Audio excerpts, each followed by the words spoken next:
Komið. Góðan daginn og gleðilega menntakveiku. Hér eru við Gunnhildur Óskarsdóttir og Karen Rut Gísladóttir. Og erindið okkar heitir, Karen mín. Erindið heitir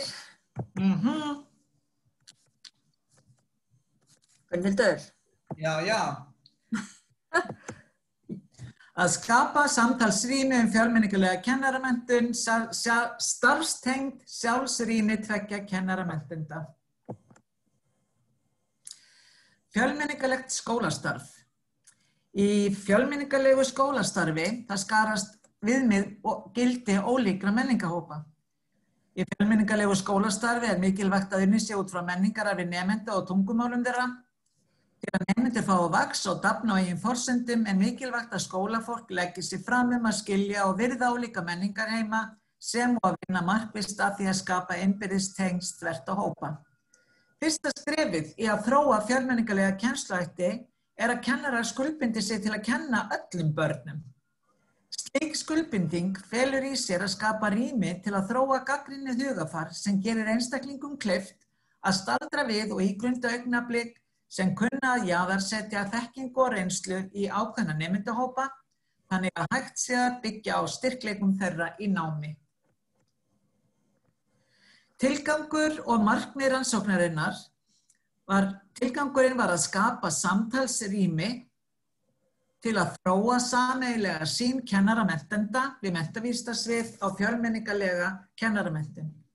Og markmiðið að rýna í atvik og augnablik til að skoða hvað við, Gunnhildur og Karen, vorum að takast á við í þessu ferli.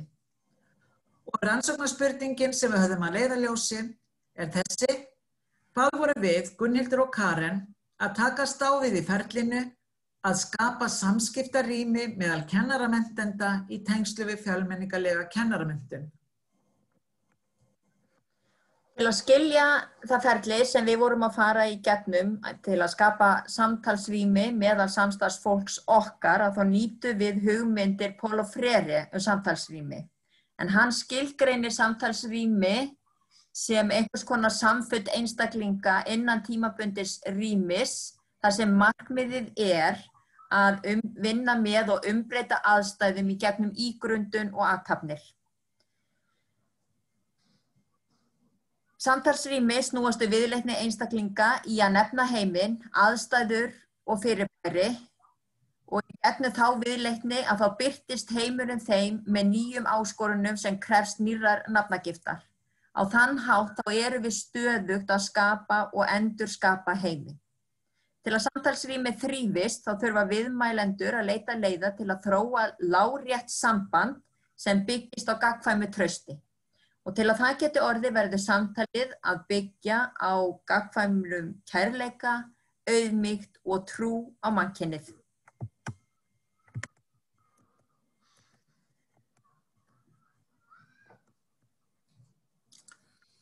Í vinnu í að skapa samtalsrými mikilvægt að leita leiða til að sleppa tökum af rútínukenndum athöfnum og endurhugsa með opnum huga hvað það sem við erum að gera og hvað það sem við gætum mögulega verið að gera. Við þurfum að ná að losa hindranir eða þvinganir í samræðum sem gjarnan eiga sér stað innan stofnana þar sem einstaklingar í valdastöðum hafa meiri möguleika á að koma sjónarmiðum sínum á framfæri en þeir sem fara með minni völd.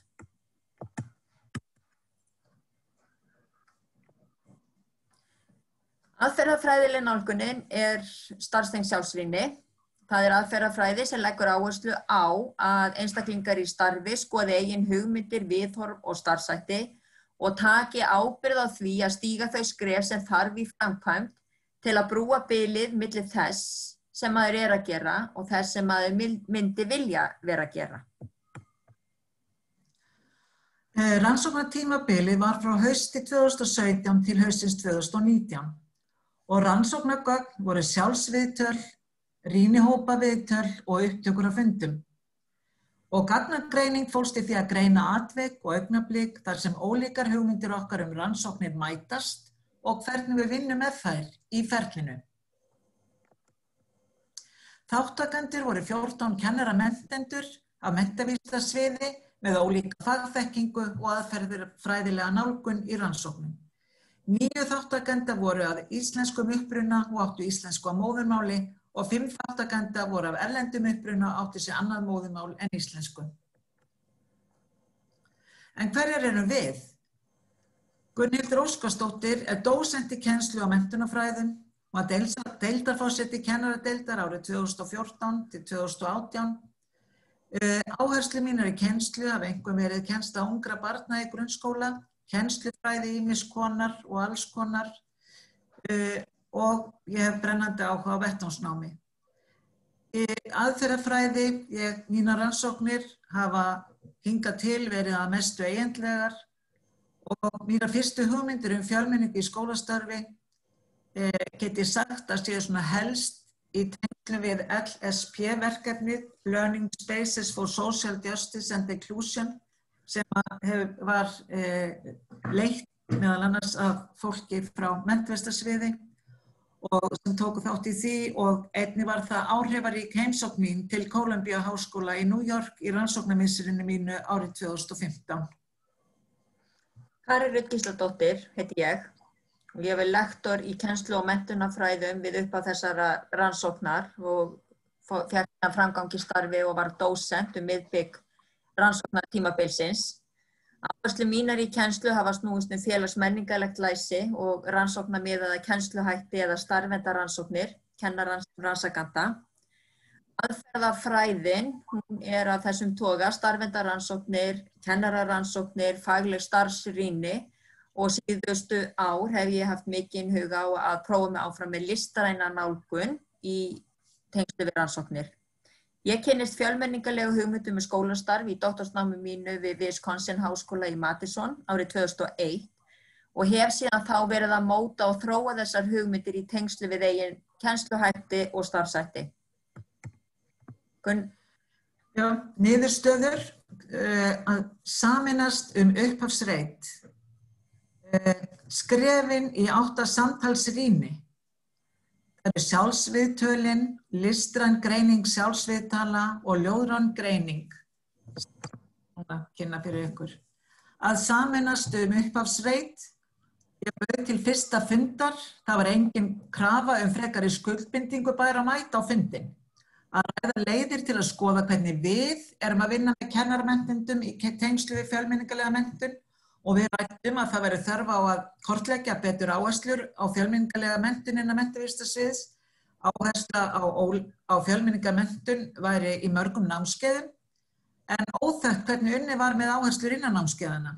Það var þörf á að kortleggja eigin skilning á fjölmenningarlegri menntun og aðferðafræðilega nálgun, svo sem var uppi fyrst til að byrja með, var að senda út spurningalista sem féll í misgóðan jarðveg og við þurfum því fyrst að byrja á því að skoða okkur sjálf. Hver eru þessi við?